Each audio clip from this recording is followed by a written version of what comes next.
과연 나는 당독소가 많은 사람일까? 궁금하신 분들은 이 영상만 보시면 바로 알 수 있습니다. 안녕하세요. 당독소 종결자 김아름 약사입니다.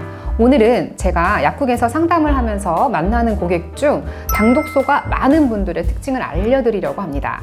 당독소는 크게 두 가지 특징으로 우리 몸을 괴롭게 한다고 말씀드렸는데요. 첫 번째는 여기저기 껌처럼 어디든지 달라붙어서 점막을 건조하게 만들고 결합 조직과 근육의 유연성을 떨어뜨리고요. 두 번째는 면역세포에 붙어 염증을 유발하고 단백질과 호르몬에도 붙어서 우리 몸의 대사를 총체적으로 교란시키는 것입니다. 당독소는 볶고 굽고 튀긴 음식에서 많이 생기고 몸 안에서도 생깁니다. 장의 환경이 나쁘거나 에너지 대사가 막혀있는 대사증후군 환자들에서도 많이 쉽게 생깁니다. 지금부터 말씀드리는 항목에서 나는 몇 가지나 해당이 되는지 체크해 보시면 앞으로 건강관리하는 데 도움이 많이 되실 것 같습니다. 당독소가 많으면 내 몸은 어떻게 변할까요? 첫째, 물만 먹어도 살이 찌는 체질이 되기 쉽습니다. 정말 물만 먹는데 살이 찐다는 것이 아니고요. 당독소가 많으면 대사율이 떨어지게 돼서 먹는 족족 잉여 에너지와 지방으로 저장되기 쉬운 상태가 됩니다. 당독소는 근육에도 붙어 에너지 소모를 방해할 뿐 아니라 포만감 중추에도 붙어서 배가 불러도 포만감을 느끼지 못하게 합니다. 별로 배가 고프지도 않은데 과자 봉지 한번 열면 끝장을 보게 되는 그런 분들 많으시죠? 당독소는 그렇게 계속 당독소가 많은 음식을 먹게 하기 때문에 뇌와 혀는 만족스럽지만 함께 들어온 고열량 에너지원은 고스란히 쌓이게 되는 것이죠. 같은 칼로리라도 치즈케이크 한 조각과 베타 현미밥 3공기가 몸에 미치는 영향은 완전히 다르다는 것을 꼭 알아두셨으면 좋겠습니다. 둘째, 당독소가 많으면 잘 붓고 크고 작은 염증이 많아집니다. 눈 다래끼가 자주 나고 종기가 커지거나 화농성 여드름이 자주 나는 분 계시죠? 조금만 피로해도 금세 붓고 잘 빠지지도 않고 결국 이게 하차해서 만성화되면 셀룰라이트 허벅지를 갖게 되어서 일명 코끼리 다리로 불리는 합의족이 되어버리는데요. 당독소는 혈관 내피, 림프관에도 붙어서 상수도, 하수도의 순환을 어렵게 만들고요. 혈액 안에 있는 적혈구와 알부민에도 붙어 삼투압 유지도 어렵게 만듭니다. 즉, 혈관에서 조직, 조직에서 림프, 림프에서 혈관으로 돌아다니는 총체적인 물의 순환도 여러 가지로 방해하는데요. 뿐만 아니라 몸속 대사산물과 노폐물을 처리하는 능력도 떨어져서 말초에 쌓이게 되고 염증과 부종을 더욱 가속화시키는 주 원인, 바로 당독소 누적에 있습니다. 셋째, 당독소 특유의 색깔인 그을린 갈색 캐러멜색의 피부를 만들고요. 거무튀튀하고 탄력 없는 피부를 갖게 됩니다. 약국에서 환자분의 상태를 파악할 때 가장 먼저 유심히 보게 되는 부분이 바로 이 피부의 탄력과 색인데요. 적당한 혈색과 햇빛에 그을린 밝은 갈색이 아닌 탄력 없는 칙칙하고 검은 피부가 바로 당독소가 만드는 것입니다. 미백과 탄력을 위해 좋은 화장품 쓴다고 되는 것이 아니라 바로 당독소가 많은 음식의 섭취를 줄이고 몸에 누적된 당독소를 분해해야만 비로소 진정한 피부 미인으로 거듭날 수 있다는 것을 명심하셔야 합니다. 넷째, 작은 자극에도 통증과 불편함을 심하게 느끼게 되고 성격 또한 부쩍 예민해지고 화가 많아지게 됩니다. 이로 인해 긴장 상태가 지속되면서 수면의 질도 같이 떨어지게 됩니다. 이것은 바로 당독소가 통증 증폭제로 작용하기 때문인데요.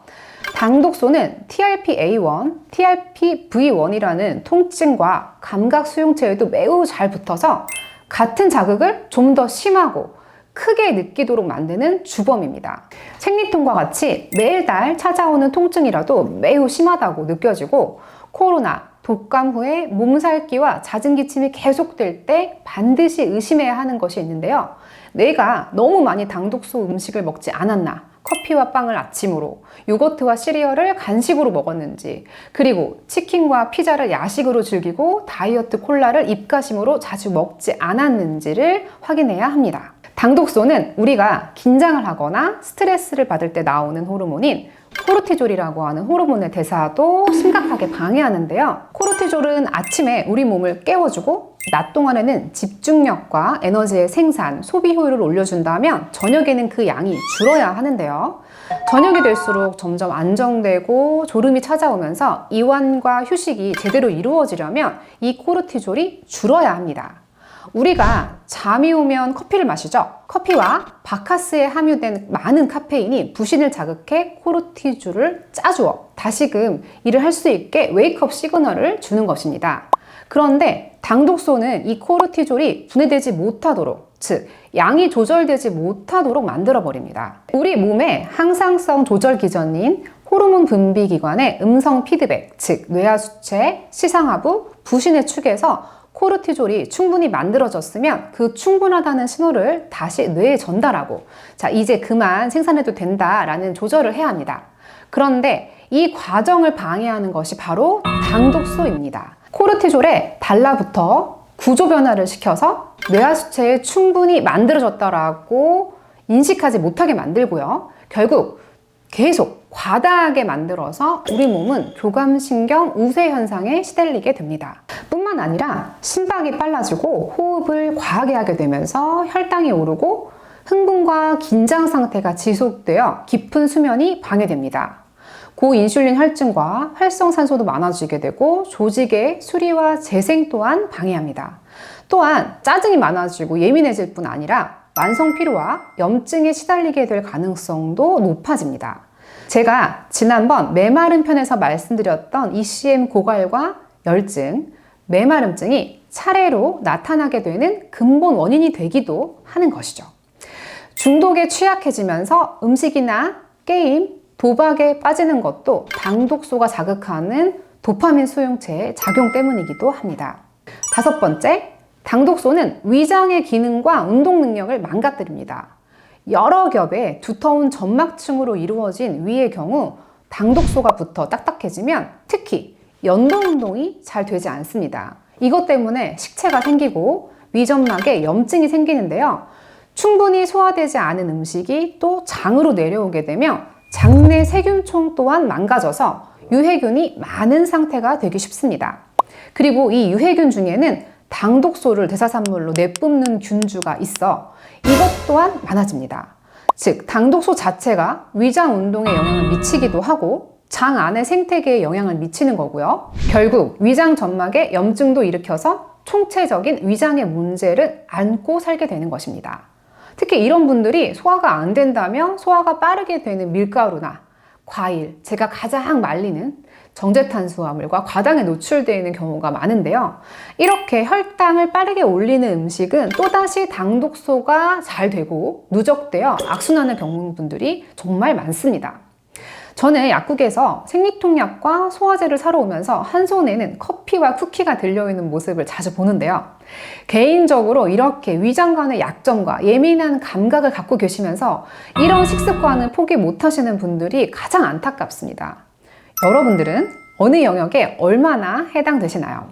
식습관이 서구화되고 편리해지고 맛있는 것이 많은 만큼 여러분들을 노리고 있다는 당독소가 주변 곳곳에 도사리고 있다는 것을 꼭 인지하셔야 합니다. 절대 먹지 마라가 아니라 내 몸이 피로하고 회복 능력이 예전 같지 않을 때는 식습관을 돌아보라는 이야기를 드렸고요. 당뇨와 고지혈증, 비만과 가까운 상태이시라면 반드시 합병증으로 가는 길목에서 당독소가 안내하고 있다는 것도 인지하셔야겠습니다. 오늘 준비한 영상은 여기까지입니다. 도움이 되셨다면 좋아요와 구독 부탁드립니다. 안녕!